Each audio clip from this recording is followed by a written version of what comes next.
You guys, thank you so much for joining us today. I have Victoria McEachern with us, and I just can't wait for her to share with you what's been going on with her and what saint she is about to rock the world with.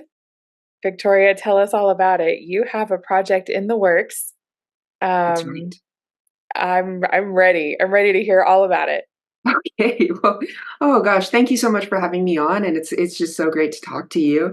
Yes, we're so happy to share this film about Father Flanagan. Father Edward J. Flanagan, if the name sounds familiar for a lot of people, it's from Boys Town, Nebraska. It's its own town. There was also a very famous movie back in 1938. Spencer Tracy won an Oscar for it. And it's we've been working on it for a long time. We started pre-production really in earnest in the summer of 2021. And so it's been more than 3 years filming across the country and all over the world.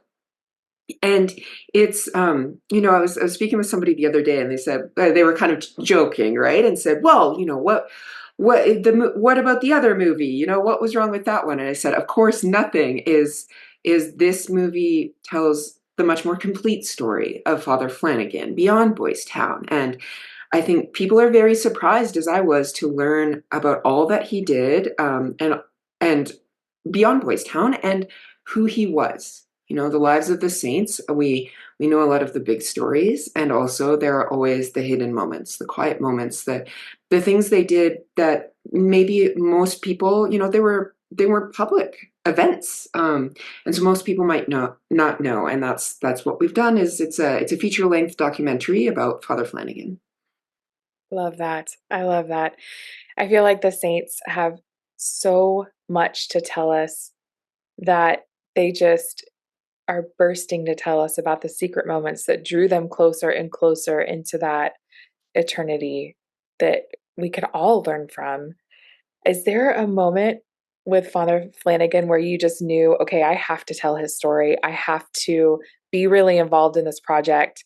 Hmm. Um, or was it more like you got involved in the project and it just all unfolded?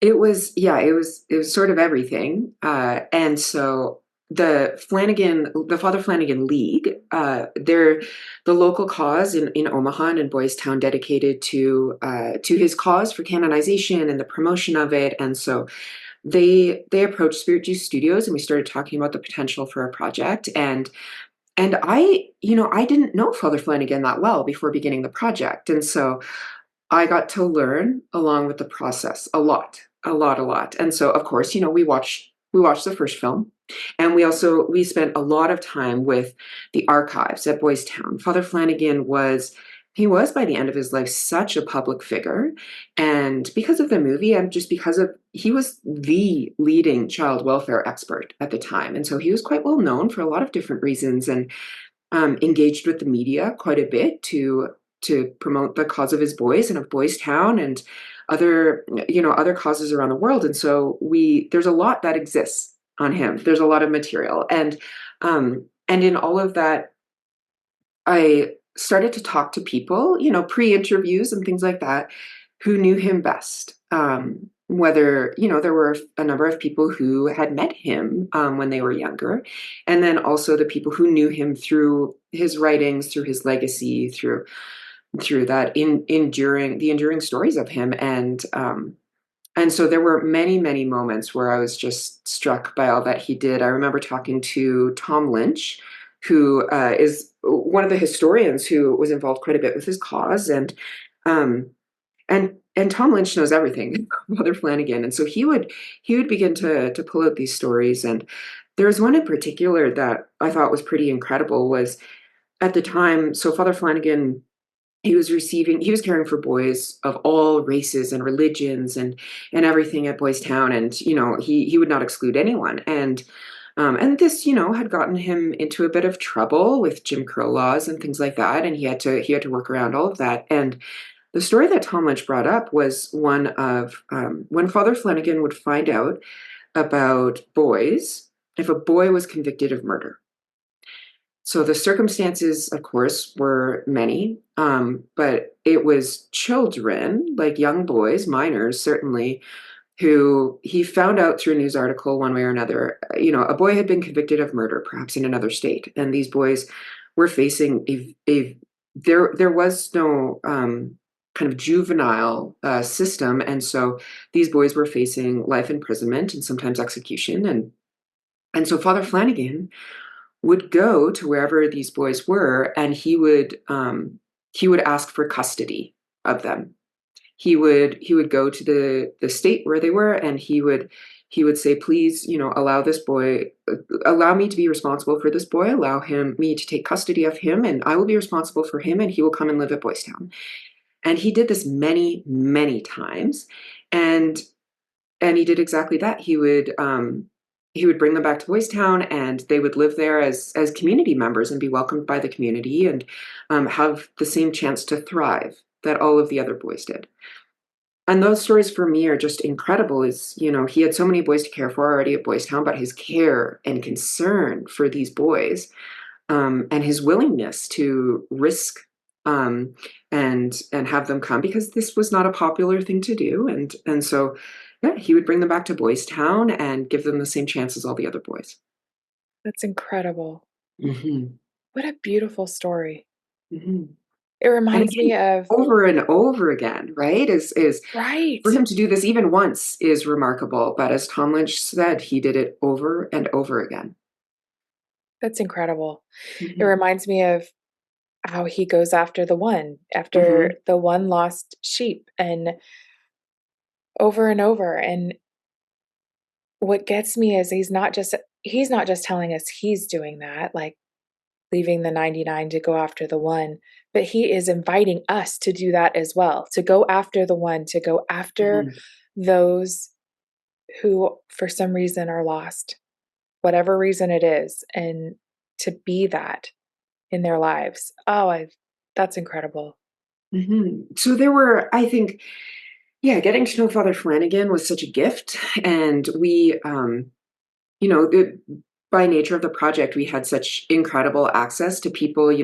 We would write people all over the world, and I would write to the rector of the Canisianum in Austria, where he was ordained and completed his seminary studies, and people very quickly, as soon as they heard the name of Flanagan.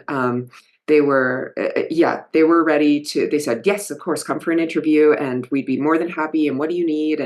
And all of that. And it was so remarkable. And I think for me, when the moment that really got me was, well into production for the project. We had filmed already, most of our major shoots, and I asked again Tom Lynch. We were trying to figure out the scene around his death. He died very suddenly in Berlin in 1948, and so I was requesting some materials from Tom Lynch, and the itinerary from his final day, if there were any photos from his last days, things like that. And so Tom sent that along, and then he also sent some letters. He said, "I thought you might find these interesting as well." And so it was letters that Father Flanagan wrote home in the final days of his life.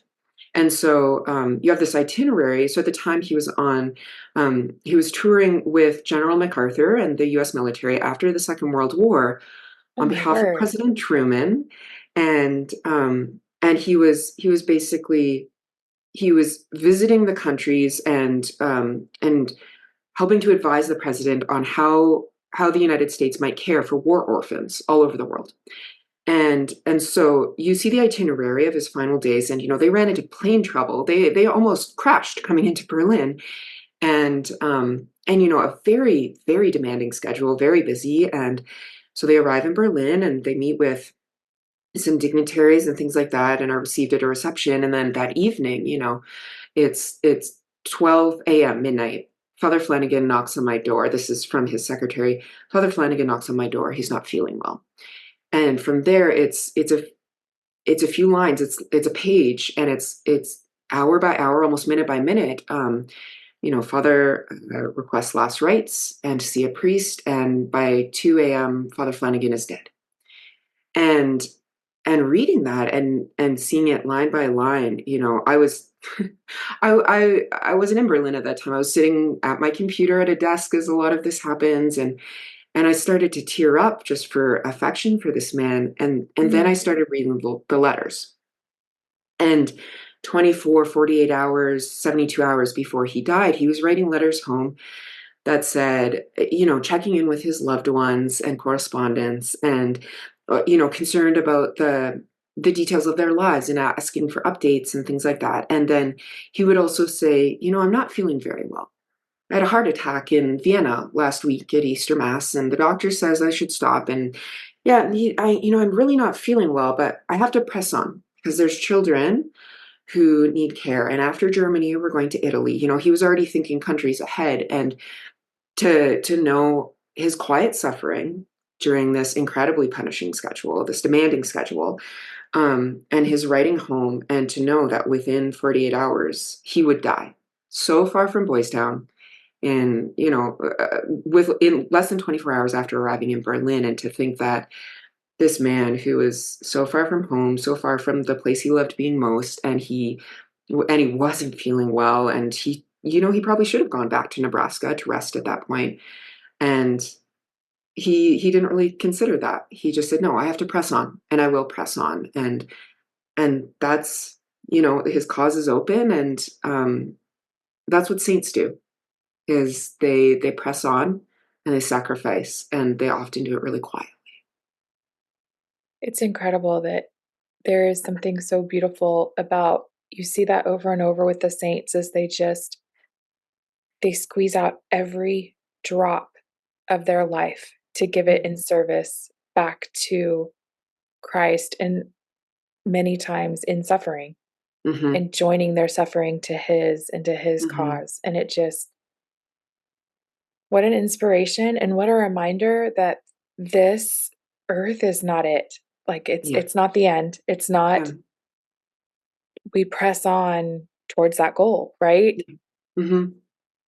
Mm. It's just that, and I think the line in the movie that often hits me the hardest is one from Dr. Heather Fryer. So she's a historian from Creighton University, and she studied Father Flanagan's life quite a bit, and she talks about him and all of the wonderful stories about him, and she says, with a touch of lightness, maybe it wasn't important that Father Flanagan lived to a very old age. That what was important was pouring himself out, in those moments and in the relatively short life he lived. And especially, it's heartbreaking, especially after coming to know Father Flanagan and coming to know how devastated all of the boys at Boys Town would have been, and the letters of condolences that came in from all over the world from people who loved him and respected him and admired him and gotten to know him as a friend. And for Dr. Fryer to say that, it hits so hard because, because we love him. And we know that, that human nature in us just says, like, oh, but I wish he hadn't had to go, right? And for the boys, I wish they could have had him a bit longer. And but that's the reality of it, is that she's right. Maybe it wasn't important that he lived longer, and that's part of the story. And it's so hard, but it's true. Incredible. And Boys Town is still around today, is that correct? That's right. That's right. So his legacy endures in so many ways. I mean, Boys Town, the town, and we talk about in the film why it's its own town, right? It's that it's its own place with its mayor and its vice mayor, students from the school, and residents of Boys Town, and so it's its own town, its own place. We were able to have the premiere there, and also all over the world. Is he was quite free in people using the Boys Town model. And, we filmed in Germany, in rural Germany, in a place where there's a school that was founded on the approach of Father Flanagan. And to this day, they reference back to Father Flanagan's principles and his approach to child welfare all this time later. And for me, we had a bit of a laugh when I was interviewing the man who runs the school now, because they said, when this school was founded decades ago, and again, like rural Germany, he was only in Berlin for 12, 24 hours before his death, and I was saying, how on earth did the founder find out about Father Flanagan's principles and his approach? And the man kind of looked at me, and we were speaking a bit through an interpreter as well. So I think there was a second where we both thought, like it was something lost in translation. And he looks at me and says, "What do you mean?" everybody knew Flanagan. And so yeah, those moments happened over and over again. Is that yeah, his legacy and his approach to child welfare and to caring for kids with dignity and love is just so enduring. And there were lots of moments like that with in places I didn't necessarily expect, where people said, "Well, of course we knew Father Flanagan." Oh my word. And you think Yeah, about, people here in the States, and I don't know if everybody knows about Father Flanagan. We that's should, right. That's but right. I'm so excited about this coming out Yeah. because it's going to, I think it's just going to reinvigorate all of the things that he was trying to do and standing for. And so where is his cause? Where is it in the process right now? So he is a servant of God. It's been Okay. the initial phases have been completed, and so he is. The Vatican is continuing to investigate, and a big part of the hope with the documentary film is, like you said, people will get to know him, and perhaps seek his intercession, and that yeah, many more people will be inspired by him, and not just what he did then, but what perhaps he can do now, and what we can all be inspired to do through devotion to Father Flanagan. I love it. I love it. Well, thank you so much for this project, just to make us aware of another person that can intercede for us in a very special way, for all the people that go after the one and Hmm. leave everything behind and give it all Hmm. to care for the children of God. Oh, well, thank you. Yeah, thank you so much. It's so like it's such an honor to have worked on this project, and it's such an honor to share it with people now, and people have the chance to see it. And we're just so excited for October 8th when it's in theaters, and for many people to see it, and to see it with their families and friends, and perhaps parishes and things like that, and to learn more about Father Flanagan. Yes. Okay, so October 8th, is there a Mhm. website that they should go to find out all the details? Absolutely. So everything's available on fatherflanaganfilm.com. Perfect. Okay, Mhm. you guys, October 8th, fatherflanaganfilm.com. Put it on your calendars. I know my family and I are going to go see it, and I can't wait. I can't wait. Thank you so much, Victoria. Oh, thank you.